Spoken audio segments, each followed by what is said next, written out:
இந்த அண்ணா திமுக ஐடிங்க இருக்காங்கல்ல, அதுல நீங்க பாத்தீங்கன்னா இப்போ ஒரு போஸ்ட் போட்டிருக்கான். அதுல தமிழ்நாடு முதலமைச்சர் அவர்கள் வந்து ஊட்டியில மலர் கண்காட்சியை தொடங்கி வச்ச வீடியோவை போட்டுட்டு அடுத்த நாள் மழை பெஞ்சிருச்சான். இதை ட்ரோல் பண்ணி போடுறான். அதாவது இவங்களுக்கு வேலையே என்னன்னா ஜாதகம் பார்க்கறது தான் வேலை. ஜாதகம் பார்த்து குறி சொல்ற மாதிரி ஒரு விஷயம் சொல்லுவாங்க. அது நடக்கவே நடக்காது.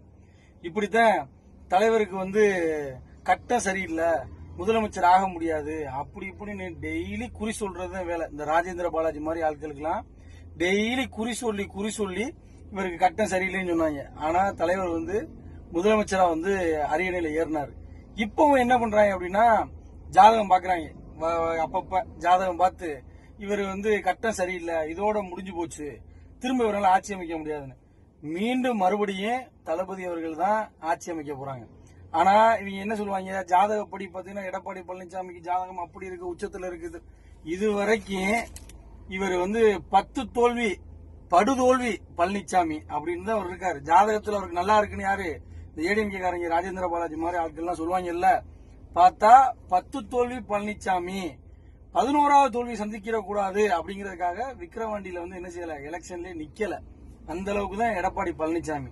அதனால இந்த ஜாதகம் பார்க்கிற வேலை, இயற்கையா நடக்கிற விஷயங்களுக்கெல்லாம் ஜாதகம் பார்த்து நீ குறி சொல்லிக்கிட்டே தெரிஞ்சுன்னு வச்சுக்கவேன், களத்துல போய் வேலை பார்க்க மாட்டேன். அதனால கொஞ்சமாவது இந்த மாதிரி விஷயங்கள்லாம் விட்டுட்டு எடப்பாடிக்கு வந்து ஜாதகம் சரி இருக்கா இல்லையா அப்படிங்கிற குறி சொல்ற வேலையை மட்டும் பாருங்க. இந்த மாதிரியான கீழ்த்தரமான வேலையெல்லாம் நிறுத்திக்கிறீங்க அப்படிங்கறதான் இந்த வீடியோ மூலமா நான் சொல்றது.